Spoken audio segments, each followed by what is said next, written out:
Yet Val, gazing back, sighed in seeing Britain fade.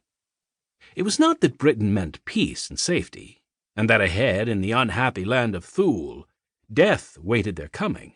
No, he had other reasons.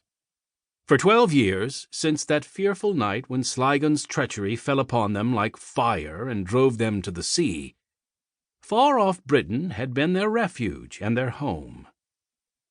On an island in the depths of the mysterious fens in East Britain, his father, the king, and his frail mother, and the handful of loyal warriors who had chosen exile to tyranny, had started life anew, strangers in a strange new land. Here, in Britain, Val had grown out of pampered boyhood into stalwart youth, a prince still, but a prince with no greater riches than the apparel on his back, the wit in his head, and the courage in his heart. Here, in Britain's soil, was his mother's grave. Here, under Britain's sky, he had first dreamed of knighthood, and here, under Britain's moon, he had stolen his first kiss from a fair maid. Here, too, in Britain, he had met Sir Gawain the light-hearted, whose quips were as sharp as his lance, and whose laughter was a shield no foe could pierce. Him, Val, had served as squire, and through days never to be forgotten had adventured and quested and fought and loved and made merry and, above all, had learned all that Gawain could teach him in skill of arms.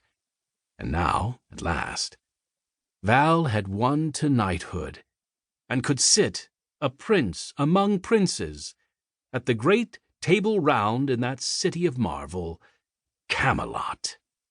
Thus ran Val's thoughts, and thus sounded back the echo of his memories, while the gulls wheeled overhead and the ship drew even farther from Britain.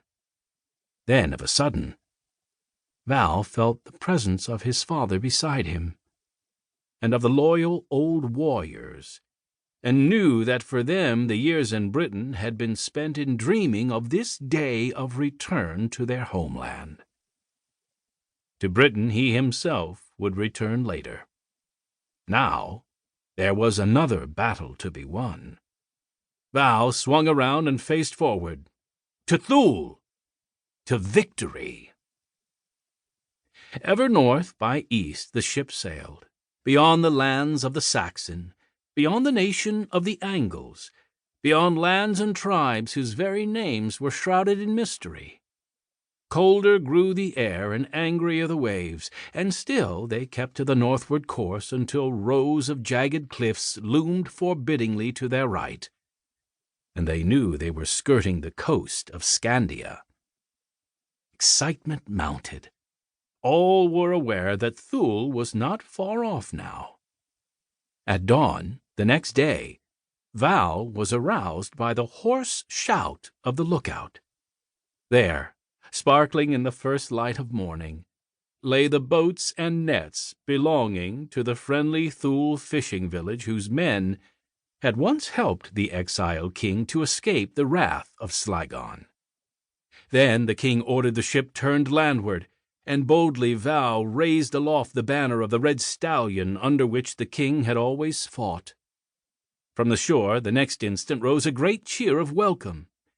Then they landed and sprang ashore.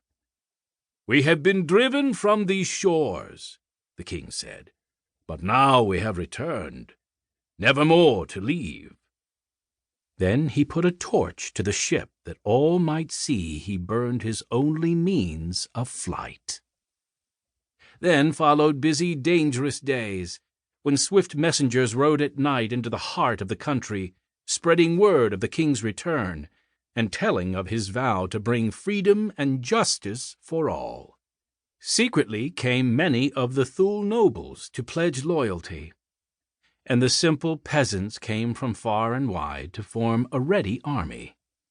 These men Val himself set about training in the hard art of war. Last of all came Sligon's spies, watching, listening, then carrying back to Sligon news